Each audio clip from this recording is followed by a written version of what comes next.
Mira, estaba sentado, al fondo de una sala de conferencias, con muy poca luz, en una exposición de defensa la semana pasada. Y observaba a un ingeniero aeroespacial, un veterano, que se desplazaba por su tableta. Tenía esa sonrisa, ¿sabes?, de suficiencia casi nostálgica, mientras hablaba del F-35. Para él no era solo un avión, era una computadora que volaba. Lo llamaba un fantasma intocable en la máquina. Me mostró un gráfico de la fusión de sensores tocando la pantalla con un ritmo que sugería una certeza absoluta. Nada más se le acerca, susurró. Le decía el ojo de Dios. Estaba convencido de que mientras Estados Unidos mantuviera la ventaja en el software, la potencia física, la potencia bruta, pues simplemente no importaba. Descartó con un gesto los informes sobre el J-20 de China, lo calificó como un objetivo pesado con un radar ruidoso. Pero entonces la conversación cambió. Actualización TR-3 y el famoso radar de nitruro de galio, el APG-85. Le mostré un análisis reciente del cono de la nariz del J-20A, que es enorme, y de la increíble potencia de sus matrices de GaN integradas. Su sonrisa no solo se desvaneció, se agrió. De repente, la copia china ya no era un chiste. Empezó a caminar de un lado a otro, refunfuñando sobre traiciones en la cadena de suministro y cómo los límites a la exportación de tierras raras eran una puñalada estratégica por la espalda. El tipo tranquilo y clínico fue reemplazado por alguien visiblemente perturbado. Arremetió contra la misma industria que acababa de elogiar. Ese giro, de la arrogancia técnica a la búsqueda frenética de culpables, es justo donde está hoy el debate sobre la superioridad aérea. Hemos dejado atrás la era del excepcionalismo para entrar en una carrera de sensores de alto riesgo, donde las reglas se están reescribiendo en tiempo real. Durante décadas, la doctrina occidental fue que cualquier déficit en aerodinámica o potencia se podía parchar con un código más inteligente, que podíamos procesar el espacio de batalla más rápido de lo que el adversario podía atravesarlo. Pero el pánico de ese ingeniero sugiere que la balanza del hardware está oscilando violentamente en la dirección opuesta. Ya no se trata de algoritmos elegantes, sino de física pura. ¿Quién puede generar más vatios? ¿Quién puede gestionar más calor? ¿Y quién puede fabricar los cristales más puros a escala industrial? Porque como dicen ahora en los laboratorios de Chengdu, no se puede lanzar una actualización de software contra un misil que ya viene en camino. Y ese pánico que describes, ese caneo tan abrupto del ingeniero, es la clave de todo esto. Durante 30 años, la industria se durmió en sus laureles. Creían que siempre podrían programar una salida a cualquier problema de hardware. Como una red de seguridad de software. Exacto, una red de seguridad. Y ahora se están dando cuenta de que la física está presentando una factura que no se puede pagar con código. El debate ya no es sobre quién tiene los algoritmos más elegantes, sino sobre quién domina las leyes fundamentales del espectro electromagnético. Ok, entonces todo se reduce al hardware. Y en estos análisis se menciona una y otra vez un material, el nitruro de galio, o GaN. Para quienes no estamos tan metidos, ¿qué es exactamente y por qué es tan revolucionario en esta carrera? Pues mira, es la base de todo este cambio. El GaN es un tipo de semiconductor, pero con una propiedad muy especial, que los físicos llaman banda prohibida ancha.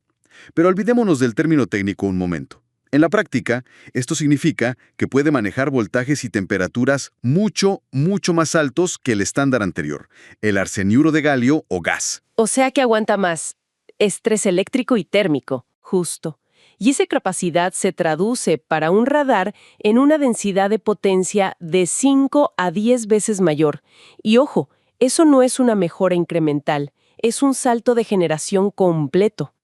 Vaya, de 5 a 10 veces. Eso suena a una locura. Pero para alguien que no es ingeniero, ¿cómo se traduce en un combate aéreo? ¿Significa que ves al enemigo desde más lejos y ya? ¿O hay algo más? Es mucho más profundo. Significa 3 cosas que son cruciales. La primera, sí, es un rango de detección exponencialmente mayor. Ves al adversario mucho antes de que él sepa que estás ahí. Claro. Segundo, te da una resolución increíblemente nítida. Puedes distinguir entre varios objetivos pequeños a una distancia enorme, algo que antes era imposible. Pero la tercera es quizá la más importante, la capacidad de ganar en la guerra electrónica. ¿A qué te refieres con quemar las interferencias? A que un radar de LAN tiene tanta potencia bruta que puede literalmente sobrepasar las contramedidas electrónicas del enemigo. Imagina que intentan cegarte con ruido electrónico. Ajá. Es como si intentaran ahogar el sonido de una sirena de niebla con un silbato. Simplemente no funciona. Te da un dominio del espectro que los materiales antiguos no pueden ni soñar con igualar. A ver si entiendo. Están metiendo muchísima más energía en un espacio diminuto. Mi lógica me dice que eso debe generar un calor infernal. ¿Cómo evitan que el radar se derrita? Siempre he oído que el calor es el gran enemigo. Diste en el clavo. Ese es el principal dolor de cabeza, lo que se conoce como el cuello de botella térmico. El calor degrada el rendimiento y con el tiempo, pues, destruye los componentes. Claro. El enfoque tradicional en Occidente ha sido externo. Poner más plomería, sistemas de refrigeración líquida más grandes y complejos, disipadores de calor más pesados. Pero eso añade peso, complejidad. Y un posible punto de falla. Exacto. Aquí es donde los investigadores chinos dieron un giro fundamental. En lugar de mirar la plomería fuera del chip, miraron la estructura atómica dentro de él. Dentro del chip. A ese nivel. ¿Qué encontraron ahí? Encontraron que el mayor obstáculo para que el calor escapara era una capa minúscula de nitruro de aluminio que une el chip de GaN con el disipador. Imagina que el calor viaja como pequeñas ondas de vibración. Los físicos las llaman fonones. ¿Ok? En un material estándar, los cristales de esa capa de unión son caóticos, desordenados. Para esas ondas de calor es como tratar de correr por una carretera llena de baches. Chocan, se dispersan, se atascan. Lo que hizo un equipo de la Universidad de Xidian fue desarrollar un método para hacer crecer esos cristales de manera perfectamente uniforme y alineada. Convirtieron los baches en una autopista. En una autopista térmica, exactamente. Me gusta la analogía. Y transformaron el cuello de botella en un canal de alta velocidad para el calor. Y supongo que los resultados de tener esa autopista son medibles. ¿Cuál es el beneficio real de eso? Es enorme. Lograron una reducción del 33% en la resistencia térmica. 33%. Y ese número, que puede sonar abstracto, se traduce directamente en un aumento del 40% en la potencia y la eficiencia del módulo del radar. Increíble. Y lo más importante, sin aumentar el tamaño del chip ni su consumo de energía. Es eficiencia pura, ganada a través de un mejor dominio de la física. Ok, un avance de laboratorio así es impresionante. Pero, digo, una cosa es tener un chip increíble en un laboratorio y otra muy distinta es fabricar miles de ellos de forma fiable para toda una flota. Ahí es donde la estrategia industrial se vuelve crucial, ¿no? Absolutamente. No se puede entender este salto sin ver la estrategia industrial a gran escala que lo respalda.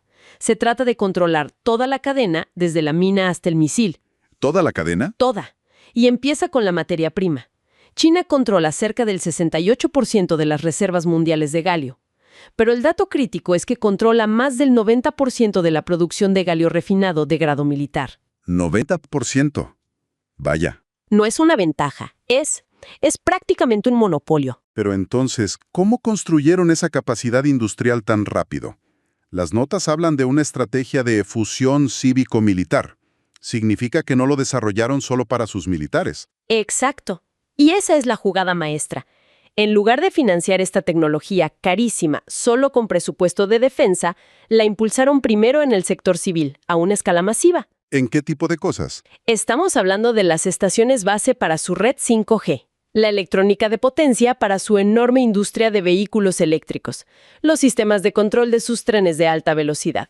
Usaron la demanda gigantesca de su mercado interno para perfeccionar la tecnología, resolver los problemas de fabricación y, fundamentalmente, reducir los costos por unidad de una manera drástica. O sea que, en esencia, el mercado civil pagó por la investigación y el desarrollo que ahora beneficia al sector militar. Precisamente. Una vez que la tecnología maduró y la base industrial se volvió robusta, el Ejército Popular de Liberación simplemente cosechó esa capacidad. Ya estaba ahí, probada y a escala. Y esto nos lleva de vuelta al ingeniero del principio.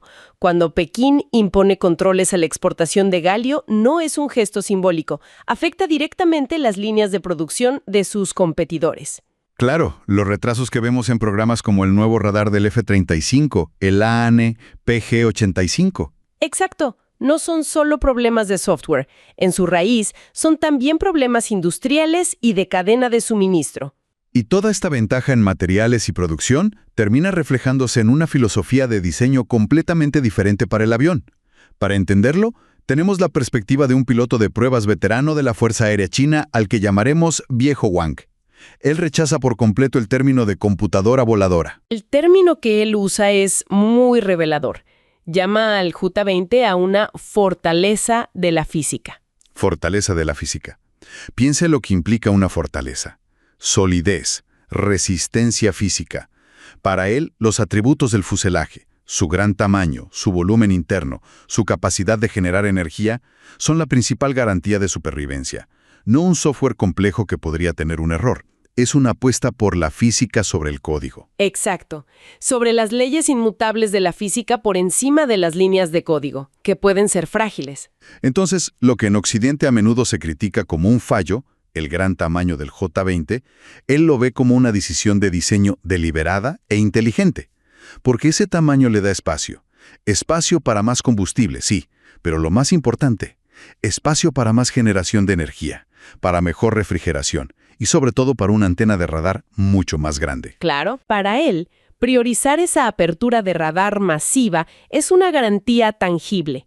Considera que la dependencia occidental de la fusión de sensores, unir datos de muchos sensores más pequeños, es una solución de software complicada para un déficit de hardware fundamental. Pongámosle números a esa comparación. El radomo del J-20, la nariz del avión, es visiblemente más grande que el del F-35 o incluso el del F-22. ¿Cómo se traduce eso en rendimiento? Se traduce directamente en la cantidad de pequeños módulos de transmisión y recepción que puede albergar. Las estimaciones para el radar del J-20, el tipo 1475, sitúan el número de módulos entre 2.000 y 2.200. 2.200. ¿Y el F-35? El F-35 tiene unos 1.676. No es una diferencia menor, es una clase de sensor completamente distinta. Y recuerda, cada uno de esos 2.200 módulos es de GaN de alta potencia con esa autopista térmica que mencionamos. Si combinas más módulos con más potencia por módulo, el resultado debe ser una explosión en la potencia de salida total. una explosión. Los informes sugieren que el radar del J-20 alcanza picos de alrededor de 24 kilowatts. Es una cantidad de energía asombrosa para proyectar desde la nariz de un caza. Y esa ventaja se extiende A toda la cadena de eliminación. El misil de largo alcance PL-15 y su sucesor, el PL-17, también usan cabezas buscadoras con sus propios radares CESA miniaturizados de GaN. Es un ecosistema completo basado en la superioridad de este material. Es una cadena que va desde la estructura atómica de un cristal hasta un misil a cientos de kilómetros. Pero los análisis sugieren que la cadena va todavía más profundo, hasta la propia infraestructura del país. Esa es la base de todo. No puedes tener una industria de semiconductores de alta tecnología si no tienes una red eléctrica de alta potencia y alta estabilidad. Claro, la energía. La fabricación de GaN requiere cantidades enormes y constantes de energía limpia.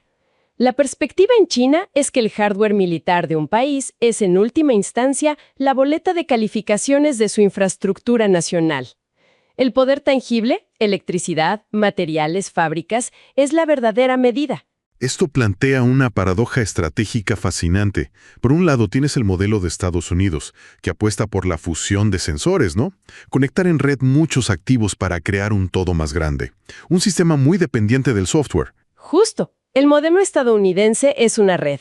Si el nodo central de software falla, como ha pasado con los retrasos del TR-3, toda la red puede degradarse o incluso colapsar.